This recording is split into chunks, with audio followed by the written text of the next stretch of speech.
दोस्तों वैसे तो जब से इजराइल और फ़िलिस्तीन के बीच ये जंग शुरू हुई है तब से ही बिल्कुल शुरू से ही अरब मुस्लिम देशों की चुप्पी पर सवाल उठ रहे हैं। मगर इन सारे देशों और हुकूमतों के अलावा एक और भी ऐसी हुकूमत है कि जिसको इस वक्त दुनिया के ज़्यादातर मुसलमान ढूंढ रहे हैं और वो हुकूमत कोई और नहीं बल्कि अफ़गानिस्तान की तालिबान हुकूमत है, जहां एक तरफ शुरू से बाकी अरब मुस्लिम देश इजराइल को लगातार धमकियां दे रहे हैं और सिर्फ बातों से काम चला रहे हैं, तो वहीं तालिबान हुकूमत तो ऐसी है कि जिसके शायद अभी तक आप में से ज़्यादातर लोगों को बयान भी नज़र नहीं आए होंगे। यही वजह है कि आप में से भी ज़्यादातर लोगों के दिमाग में लंबे वक्त से यही सवाल होगा कि आखिर फ़िलिस्तीन में जब ऐसे हालात है तो इस वक्त तालिबान कहाँ है, आखिर तालिबान नज़र क्यों नहीं आ रहा है। दोस्तों वैसे तो ज़्यादातर लोगों को यही उम्मीद थी कि इजराइल और फ़िलिस्तीन के इस मैटर में तालिबान इजराइल के ख़िलाफ़ सख्त एक्शन लेने वाले मुस्लिम देशों और मुस्लिम हुकूमतों में सबसे आगे होगा। ऐसे सोचने के पीछे बहुत सारी वजहों में से एक मेन वजह ये भी थी क्योंकि जहां एक तरफ ज़्यादातर अरब मुस्लिम देश अमेरिका और यूरोपियन देशों के इन्फ्लुएंस में रहते हैं, उनके दबाव में रहते हैं, तो वहीं दूसरी तरफ तालिबान के केस में ऐसा कुछ भी नहीं है, बल्कि वो तो इन सारे लोगों को अपना सबसे बड़ा दुश्मन मानता है। दूसरी तरफ ये सारे देश भी तालिबान को रिकॉग्नाइज ही नहीं करते हैं। ऐसा सोचने के पीछे एक और वजह ये भी थी क्योंकि पिछले कुछ वक्त में ये देखा गया है कि तालिबान को तो ऐसे लोगों के लिए मिसाल के तौर पर पेश किया जाता है कि जो लोग अपने ज़मीन के लिए जंग लड़ रहे होते हैं, क्योंकि तालिबान ने भी पिछले एक लंबे वक्त से दुनिया के बड़ी बड़ी ताकतों से सिर्फ और सिर्फ अपनी ज़मीन को बचाने की खातिर जंग की है। उसने न सिर्फ किसी दौर में दुनिया में सुपर पावर की हैसियत रखने वाले यूएसएसआर को हराया था, बल्कि आज के दौर के सुपर पावर अमेरिका और पूरे नेटो ग्रुप को भी हराया।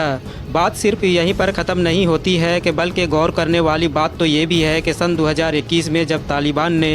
अफ़गानिस्तान के ऊपर कंट्रोल हासिल किया था तो हमास उन चंद ग्रुप में से एक था कि जिन्होंने तालिबान को उनके इस कामयाबी पर सबसे पहले मुबारकबाद दी थी। मगर इन तमाम चीज़ों के बावजूद भी तालिबान के तरफ से मदद करना तो दूर बल्कि फ़िलिस्तीन के सपोर्ट में खुलकर बयान भी नहीं आए हैं। इस लंबे पीरियड में एक का दुक्का जो बयान आए भी है उनमें इजराइल का खुल पर कर विरोध करने से परहेज किया गया है। ज़्यादातर फ़िलिस्तीनी लोगों के हक़ों के बारे में बात की गई है और ये कहा गया है कि फ़िलिस्तीनी लोगों को उनकी ज़मीन हासिल करने का इवन दोस्तों सराजुद्दीन हक्कानी का वो बयान कि जो किसी भी तालिबानी बड़े लीडर्स के तरफ से दिया गया इस मैटर पर एकलौता बयान है, उसमें भी यही कहा गया है कि वैसे तो हम दूसरों के अंदरूनी मामलात में दखलंदाजी नहीं करते हैं, मगर एक मुसलमान होने की हैसियत से हम दुनिया के सारे मुसलमानों से हमदर्दी रखते हैं। मुझे उम्मीद है दोस्तों कि आप में से बहुत सारे लोगों ने जब इजराइल और फ़िलिस्तीन की जंग शुरू हुई थी तो शुरुआत में ही इसी तरह के न्यूज़ पढ़ी होगी कि जिसमें बार बार ये दिखाया जा रहा था कि तालिबान के तरफ से ईरान, इराक और जॉर्डन जैसे देशों की इजाज़त मांगी गई है कि अगर वो लोग अपने ज़मीन हमको दे दे, मतलब गुजरने के लिए दे दे, तो हम अपने फाइटर्स भेज देंगे और तालिबान इजराइल से जंग करेगा। मगर दोस्तों आपके नॉलेज के लिए बता दूं कि ये खबर बाद में पूरी तरीके से झूठी साबित हुई थी। तालिबान के तरफ से ना तो इस तरह के कोई मांग की गई थी और ना ही इस तरह कोई क्लेम किया गया था। मगर दोस्तों अब सवाल यही है कि आखिर तालिबान के इस खामोशी और इस मिजाज के पीछे वजह क्या है। तो अलग अलग एक्सपर्ट्स इसके पीछे अलग अलग वजह बता रहे हैं, मगर जो कुछ कॉमन वजह है और जो उनमें से पहली वजह तो ये है कि तालिबान चाहता है कि इस मैटर को खुद अरब देश मिलकर ही आपस में सुलझा ले और वो नहीं चाहता कि वो किसी दूसरे के मैटर में पड़ने की वजह से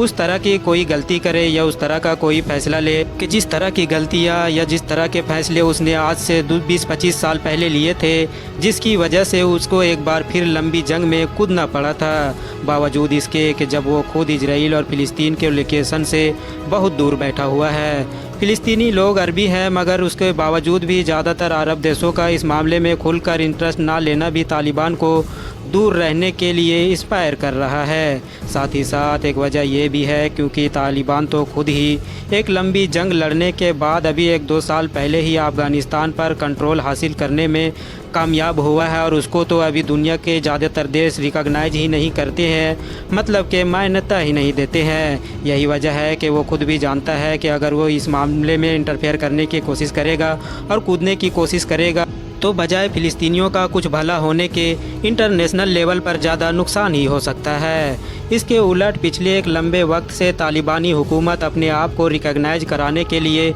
दुनिया के ज़्यादा से ज़्यादा देशों से कांटेक्ट कर रही है। हालांकि दोस्तों, तालिबान अपनी इस कोशिशों में काफ़ी हद तक कामयाब भी होता हुआ नज़र आया है। छोटे देशों को तो छोड़ दीजिए, बल्कि रसिया और चाइना जैसे बड़े और ताकतवर देशों से भी उसके रिश्ते बने हैं, बल्कि दोस्ताना हुआ है और इन दोनों के साथ इसकी बड़ी बड़ी डील्स भी हुई है। इजराइल और फ़िलिस्तीन के मैटर पर तालिबान ने ये जो दूरी बना कर रखी है, इसकी सबसे बड़ी अगर कोई वजह है तो वो कुछ और नहीं बल्कि अफ़गानिस्तान के अंदरूनी हालात है। हम सभी जानते हैं कि भले ही कुछ मेजर फैक्टर की वजह से अफ़गानिस्तान की करेंसी अच्छा परफॉर्म कर रही हो और दुनिया को हैरान कर रही हो, मगर जो अफ़गानिस्तान की इकोनॉमी है या दूसरे सेक्टर्स है वो अभी भी पूरी तरीके से लड़खड़ा रहे हैं। गरीबी, भूखमरी, बेरोज़गारी और इकोनॉमी, ये इस वक्त अफ़गानिस्तान के लिए सबसे बड़ा चैलेंज है। और इन तमाम बड़ी बड़ी मुसीबतों के बीच अब अचानक से अफ़गानिस्तान के तालिबान के गवर्नमेंट के सामने एक और नया चैलेंज आ चुका है, और वो नया चैलेंज है उन 17 लाख रिफ्यूजीज़ का कि जिनको पाकिस्तान के तरफ से अफ़गानिस्तान में भेजा जा रहा है। ये दरअसल वो अफ़गानी लोग हैं कि जो किसी न किसी दौर में पाकिस्तान में आकर रहने लगे थे, यहाँ के माहौल मतलब जंगों वगैरह से परेशान होकर, मगर अब एक डेडलाइन के ज़रिए से बहुत कम वक्त में ही पाकिस्तानी गवर्नमेंट की तरफ से इन सब को अफ़गानिस्तान में वापस भेजा जा रहा है। तो अब तालिबानी हुकूमत के सामने ये बड़ा चैलेंज है कि पहले से ही लड़खड़ाते हुए देश के अंदर इतने कम वक्त में इन सारे लोगों को कहां पर आबाद किया जाएगा, इनको घर कैसे मिलेगा, इनको रोज़गार कैसे मिलेगा और इनकी ज़िंदगी को एक नॉर्मल रूटीन पर कैसे लाया जाएगा। तो अब हम आसान शब्दों में ये कह सकते हैं कि तालिबान ऑलरेडी अपने अंदरूनी मामलात में इतना ज़्यादा उलझा हुआ है कि वो फ़िलिस्तीन और इजराइल के मैटर में इंटरफेयर कर ही नहीं सकता है। और अगर तालिबानी हुकूमत ऐसा करना भी चाहे तो अफ़गानिस्तान के जो पिछले 40-50 साल से लगातार वॉर को झेल रहा है, उसके हालात ऐसे बचे ही नहीं हैं कि जो इस चीज़ को बर्दाश्त कर सके। फ़िलहाल दोस्तों, मैं उम्मीद करता हूं कि आज के इस वीडियो से आप लोगों को बहुत कुछ जानने को मिला होगा। वीडियो पसंद आने पर न सिर्फ वीडियो को लाइक करें बल्कि अपने फ्रेंड्स के साथ भी ज़रूर शेयर करें। और इसी तरह के नॉलेजेबल और हिस्टोरिकल वीडियोज़ हमेशा देखने के लिए हमारे इस चैनल को सब्सक्राइब करने के साथ साथ बेल आइकन को भी ज़रूर प्रेस करें।